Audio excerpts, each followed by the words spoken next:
Hukum Islam soal poliandri menurut UAS usai suami ketiga bunuh suami kedua di Bone. Kasus poliandri di Kabupaten Bone, Sulawesi Selatan berujung maut tengah jadi perhatian publik. Pembunuhan yang dilakukan suami ketiga pada suami kedua itu terjadi di Desa Pacing, Kecamatan Awangpone pada Senin subuh 21 Agustus 2023. Bahkan pelaku belum diketahui keberadaannya karena kabur usai membunuh. Lantas bagaimana pandangan Islam tentang poliandri? Simak penjelasan berikut ini. Hukum poliandri dalam Islam. Poliandri merupakan sebutan bagi wanita yang menikah dengan lebih dari satu laki-laki. Meski ada beberapa negara yang memperbolehkan poliandri, praktik ini termasuk fenomena tak lazim dan jarang dilakukan.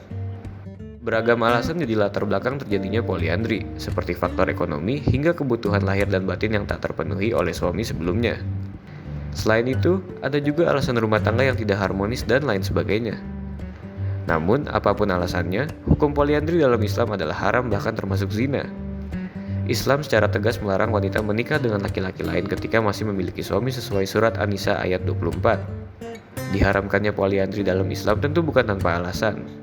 Bukan hanya bertentangan dengan fitrah manusia, poliandri dapat mengakibatkan berbagai permasalahan rumah tangga yang pelik.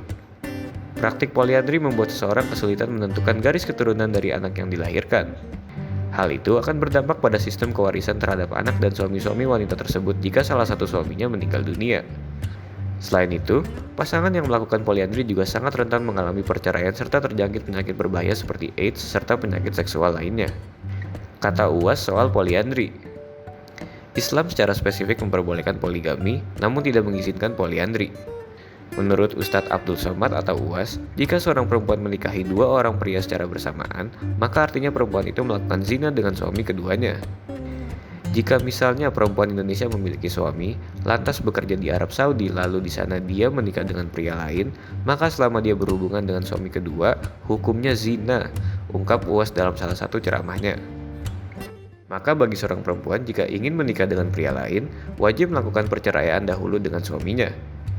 Jika ingin menikah dengan pria kedua, maka dia harus bercerai dulu dengan suami pertama, sambungnya. Sementara itu terkait dosa, UAS menjelaskan bahwa suami pertama jadi sosok yang berdosa karena tidak bisa menjadi imam bagi istrinya.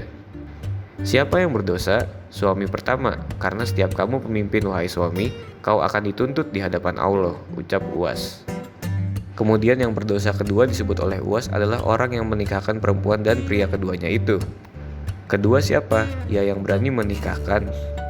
Begitu sudah banyak pengajian, mustahil dia tidak tahu kalau perbuatan dia melanggar hukum dan agama. Jelas sang ustaz.